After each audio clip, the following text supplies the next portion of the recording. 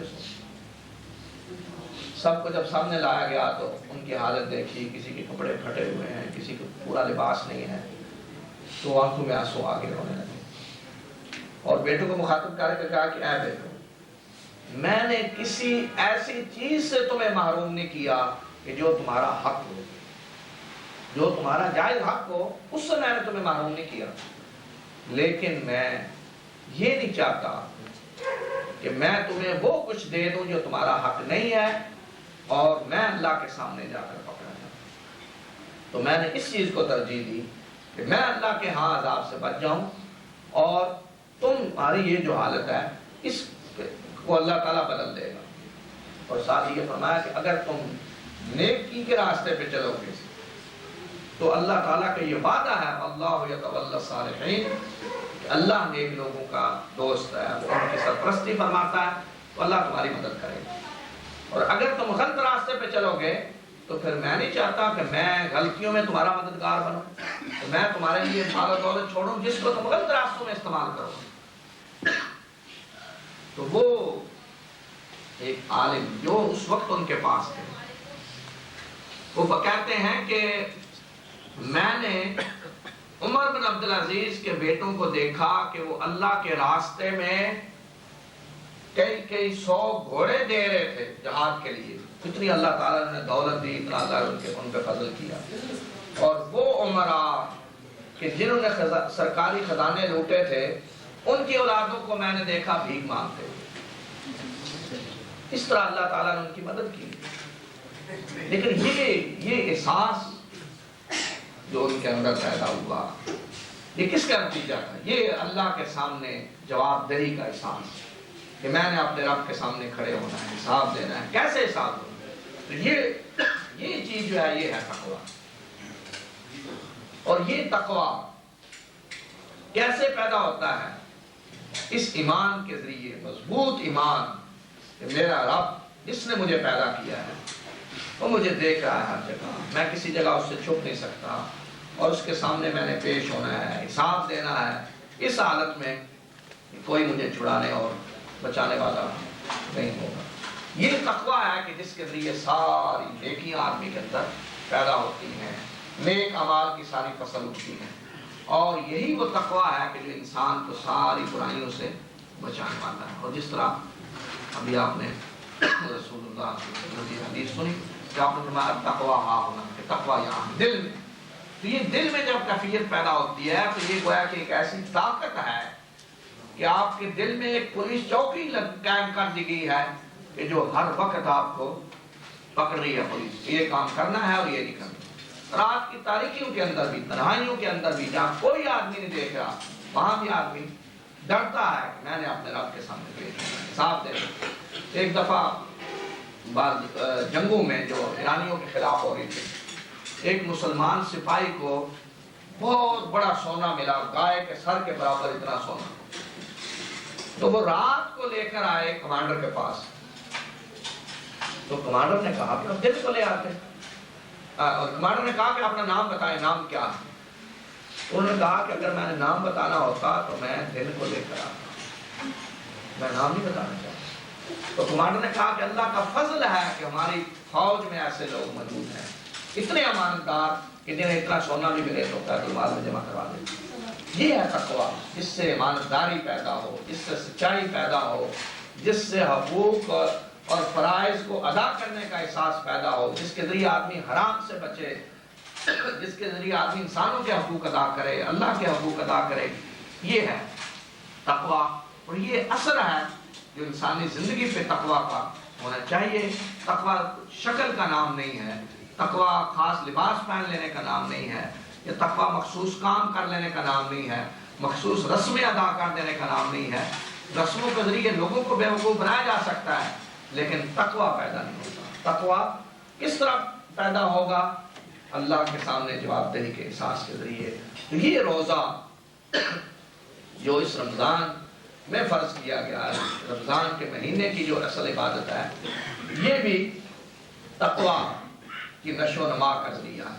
کیونکہ اس روزے کے ذریعے بھی احساس پیدا ہوتا ہے کہ اللہ ہمیں دیکھ رہا ہے، ہر جگہ دیکھ رہا ہے، ہم نے اس کے سامنے پیش ہونا ہے۔